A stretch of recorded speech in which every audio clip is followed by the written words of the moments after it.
Ricky Rubio announced his retirement from the NBA on Thursday, shortly after agreeing to a buyout with the Cleveland Cavaliers. Rubio did not play at all this season after stepping away from the team to address his mental health in August, and the 33-year-old posted on X that he's doing much better and getting better every day, but that his NBA career has come to an end. So, obviously, unfortunate news, sad news that we're no longer going to see Rubio in the NBA. It is sad news. He obviously had some event that he noted in his release at the end of July, and he hopes he can give the details on that at some point when he is a little more comfortable to talk about it. So that is extremely unfortunate. Such a talented guy didn't really have the career he should have had. I also bring up that it was unfortunate because of all the injuries he went through. Oh, yeah. When he was drafted, the first season, things were flying. Things were going well. After 41 games, his team was above 500. It looked like they were going to make the playoffs. Bam, he goes out. Then they're just bad afterwards. They're 5-20 afterwards. Second season, he also missed a bunch of time because of the injury. Yep. Third season. Torn ACL. Yep. Yeah, right. Third season, that was a good season. They're close to 500.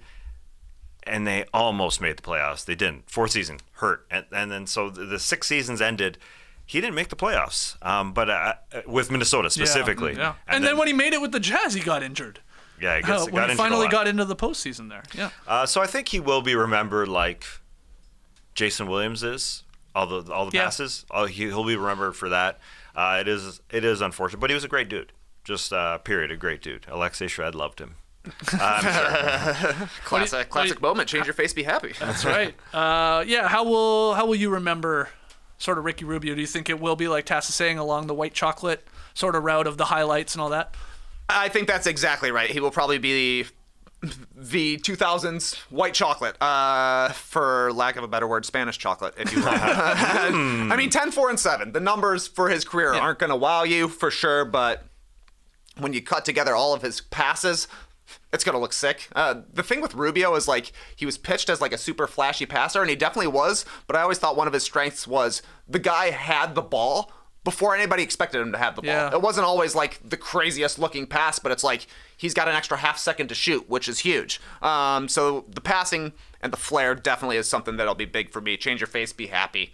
Unforgettable, of course. And then this guy was going head-to-head with the best basketball players in the world in the gold medal game at 17 years old. Yeah, it's nuts. Mm-hmm. The 2008 gold medal game, Spain versus USA, it was like he was playing Kobe Bryant, man. He was playing Kobe, LeBron, and Dwayne Wade. That was really impressive stuff. He's kind of like one of the last overseas mystery men that there really was, because it's like the highlights weren't quite as available when Ricky Rubio was coming up through the draft back in 2009. Like, we had YouTube, but when Wembanyama came around, they had every one of his games on the NBA app. Yeah. Even with Luka, it was like he had played against U.S. teams, against NBA teams quite a few times. You knew who he was. With Ricky Rubio, they're like, oh, look at this guy. He's got a mop top. He's going to be the Spanish Pete Maravich coming over. He ended up going number 5. Took him a couple of years to actually come over. I had forgotten about that. Drafted in 2009, 5th overall, and didn't come till like 2011. He played for Barcelona for a couple of years. Absolutely. That's why the Timberwolves had to draft Johnny Flynn with their next pick, because they're like, we're not going to have Rubio yet. Is he even going to come to Minnesota? That was a huge storyline when he got drafted. Rubio, a guy you had to be there for, I think, and he's fun to watch. A wonderful, unique career, and a fan favorite, and by all accounts, everybody, like you slipped it in there, Tass, like everyone that played with him, everybody that was his teammate adored this guy. So a fun career, obviously. Coming onto the international stage when he was a teenager is pretty wild. He's been around so long in our lives as basketball fans. Like, I caught myself when I read that he's only 33. I'm like, what? It feels because he's just been around since we've known him since he's like 13, 14 years old when you started hearing about him. So. And it seems like the Cavs want to do something else with that roster spot because he was part of the Cavs team, and he was good last year with his first year. 2 years ago, I should say. He was really good. Yeah, it was great. And the vibes were incredible when the Cavs were really, really good. But he also got injured again for his second year, and so I think the Cavs seemingly want to do something with that roster spot because Garland's out.